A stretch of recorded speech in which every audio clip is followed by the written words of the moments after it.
ప్రభుత్వానికి ఇంటెలిజెన్స్ రిపోర్ట్లు ఇవ్వడం కొత్తేమీ కాదు. నిఘా విభాగం సహకారంతో తమకు కావాల్సిన సమాచారాన్ని తెప్పించుకొని నిర్ణయాలు తీసుకుంటుంది ప్రభుత్వం. కానీ అవినీతి రహిత పాలన అందిస్తానన్న సీఎం కేసీఆర్ మొదట డేగ కన్నును అమాత్యులపైన పెట్టారు. సీఎంకు అందుతున్న రిపోర్ట్లతో మంత్రులు వణికిపోతున్నారు. కొత్త రాష్ట్రంలో ఫుల్ కాంపిటీషన్ మధ్య అమాత్య పదవులు దక్కించుకున్నారు లీడర్లు.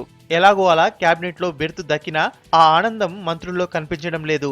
ఎప్పుడు ఏమవుతుందోనన్న అభద్రతా భావం వారిని వెంటాడుతుంది. మొన్నటి రాజయ్య ఎపిసోడ్ తో మిగిలిన మంత్రులు హడలెత్తిపోతున్నారు. దీనికంతటికీ ఇంటెలిజెన్స్ రిపోర్ట్లే కారణమని తెలుస్తుంది.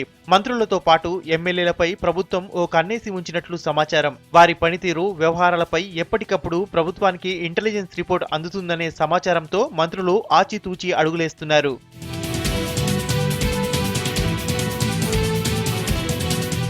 మాజీ మంత్రి రాజయ్య ఇష్యూలో 6 నెలల్లోనే 12 రిపోర్ట్లు ప్రభుత్వానికి అందినట్లు సమాచారం. ఆయన నిర్వహించిన మెడికల్ అండ్ హెల్త్ మినిస్ట్రీకి సంబంధించే కాక ఆయన వ్యవహారాలపైన ఇంటెలిజెన్స్ ఆరా తీసినట్లు తెలుస్తుంది. రిపోర్ట్ల ఆధారంగానే సీఎం ఫైనల్ డిసిషన్ తీసుకున్నట్లు పార్టీ నేతలు చెబుతున్నారు. ఏ ఒక్కరో కాకుండా అందరూ మంత్రులపైన నిఘా విభాగం ఓ కన్నేసి ఉంచినట్లు తెలుస్తుంది. తమ తమ శాఖల్లో మంత్రులు చేపట్టిన పనులు, తీసుకున్న నిర్ణయాలపై ఎప్పటికప్పుడు సీఎంకు నివేదికలు అందిస్తున్నట్లు సమాచారం. మినిస్ట్రీలకు సంబంధించే కాకుండా పర్సనల్, ప్రైవేట్ ఇష్యూలకు సంబంధించి కూడా సీఎంకు సమాచారం అందుతుండటంతో తమ దగ్గర వ్యక్తులు కూడా చాంబర్ల వైపు రాకుండా మంత్రులు జాగ్రత్త పడుతున్నట్లు తెలుస్తుంది.